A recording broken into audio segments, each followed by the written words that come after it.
Okay, so now this isn't really a skate clip, but Raj really he was like, we got to talk about this. And obviously it's probably something that you get talked to about a lot. It probably gets brought up a lot. He's like nervous to hear what you're going to say. I know, right sorry, now. Mike.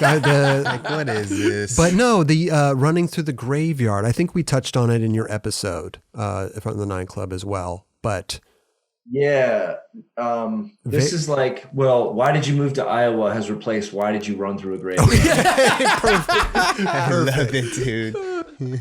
This graveyard was a graveyard at the church I went to Sunday school at when I was a kid. Oh, Wow. So it graves date back pretty far, I think, like Civil War or even before.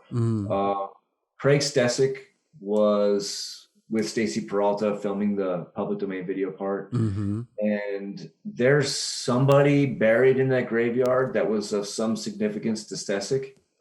Oh, interesting. And so he wanted to visit that graveyard. And then they had the idea that I would run through it, which I didn't understand. Okay. So it was kind of like something that kind of left a bad taste in my mouth. More so from when I saw the video, and then the way people ask me, why did you do that? Okay. It's skateboarding was changed. Like, this was after Animal Chin, right? And Animal Chin, it was a heavily produced video. There was acting and, right. I loved Animal Chin. I thought it was great. I did too. But by the time Public Domain came out, I didn't want to be an Animal Chin anymore. I was looking to what came next. And I just kind of felt like me running through the graveyard. They had their reasons and I wasn't on the same wavelength. I didn't understand. Interesting. So, I mean, if I was an Animal Chin and I was an Animal Chin, by the way, but if I was directed in Animal Chin to do something, then I would just go, oh, it's part of the storyline. But this was my video part. And I had also, I viewed myself as an artist and my skating was beginning to mature. And so I didn't really understand what was happening with that. So for years, it was like a thing. And I made a thing about it. It was like, I was like, my next video, Speed Freaks, I kind of like made fun of myself or made fun of the running through the graveyard at the beginning of that video, which also was like taking a shot at my previous sponsor. And okay. So it was like, like, what do they do in rap where they, like a battle, like diss. Oh, you got a diss track. Yeah. It was a sneak diss. It was a sneak diss. My Speed Freaks video part was like a diss track against. It's like a diss against yourself almost, or your old sponsor. It was like I made it clear that like they made me. Oh, okay. Right. So I was trying to distance myself from it. Yeah. But man, it's just like, it's just talking about it is just so. It's like ancient history, man. Yeah. And the thing is I love that video part. I don't have a problem with the graveyard thing at all. Like, I just don't. And I don't know if it was just the time in my life or what, or the pressures I felt, exterior pressures from my friends and industry talk about it, or, but maybe I never had a problem with it. I don't know. It was just like, I made a thing out of it because I felt like it was a thing. Yeah. Well, maybe because they were telling you what to do, you didn't really want to do it or you didn't understand it. So it was a big part of that time in my life where I was shrugging the industry off of me. And so I would say things that, could be controversial or something, because I didn't care. Right. Like I couldn't see into the future. I couldn't see that I would be a pro skater for another year. Right. Or sometimes I didn't even want to be a pro skater for another year. I just wanted, the whole thing was like, I was like super, I just wasn't comfortable. I wasn't comfortable with all the pressure. I became like, you know, there was the moment in time when I left Pal Peralta and went to World Industries, I was like, you know, just the guy that everyone talked about. And the more I tried to shrug it off my shoulders, the heavier the burden became. It was like the act of not wanting to be that guy made me more that guy. Right. It was a strange time in my life.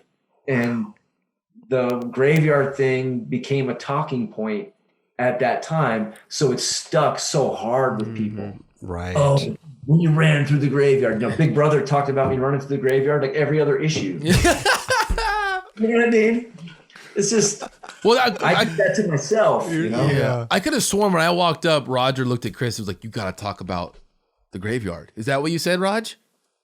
Yeah. Yeah, I heard him saying that. And to be honest, I never knew about this. Like, this is way before my time. So, like, that must have meant so much to Roger. Just being honest, you know what I mean? Like, that's something Roger grew up on, and that shaped him into his skating. I love Public Domain watching it. And it was like always like, what made me remember it more was when you said in Speed Freaks, like, why would I want to run through a graveyard? I never want to run through a graveyard. So then I wanted to know the story about it. Yeah, okay, see. You know, what a spoiled brat, you know? I don't want to run through the graveyard. You're in a Pal Peralta video, bro. Ain't nothing wrong with questioning though, dude. Like you just want to know, like, what's the purpose of it? Why am I doing this? Yeah. You just ask questions. It's called B-roll now. There's a lot of sides to it. There's a lot of sides to it. You know, I could say, oh, I was a spoiled brat. I could say, no, dude, I was an artist and I didn't want to do it. You know, both are kind of valid. Sure. Seriously. Those guys were trying to make a great video. Right. And SandC had a reason. But see, the problem that I had, and it would have probably fallen on deaf ears, is they didn't articulate to me why I was doing it. When I questioned it, they're like, you just do what we say to do. Hold on a second. This isn't the skateboarding I signed up for. Right. You know, but it actually is the skateboarding I signed up for because I signed a 10-year contract with that company. There you go. Damn, they were no joke back then. 10 years. Like, okay, we got you for 10 years. Damn. Get them. What year was this, by the way? That was June of 1988, just before I turned 18. I love how you can remember even the month, you know? They came out and filmed me.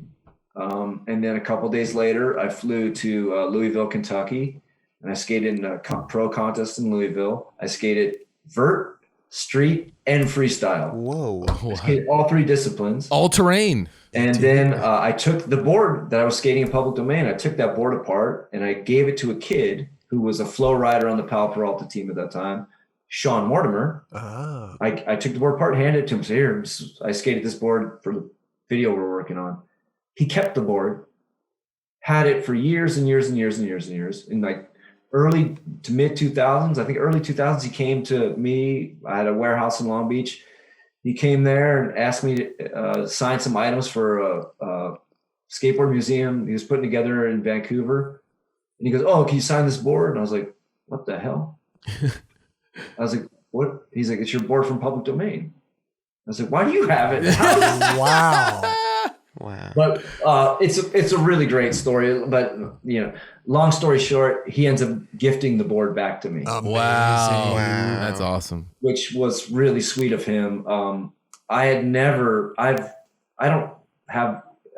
do have some memorabilia, but I haven't really held on to a lot, especially boards. I've always given my board. I ride a board, I give it away. Ride a board, I give it away. I don't have, my friend Christian Speed Tech has saved every board he's ever skated and dates them and everything. Wow. That's amazing. That's amazing. That's a lot to do. For sure.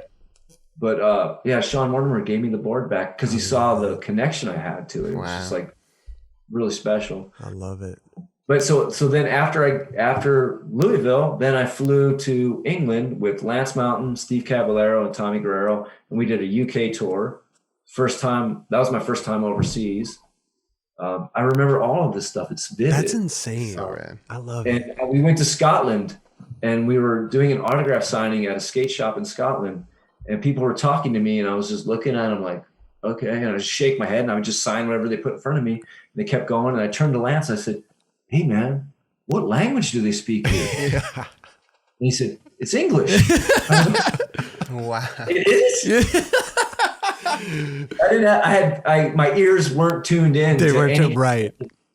And it's so harsh and deep and like, it almost sounds like a different language. Yeah. And then we went from there. We went to Germany for a pro contest, and I turned 18 when we were in the UK. Amazing.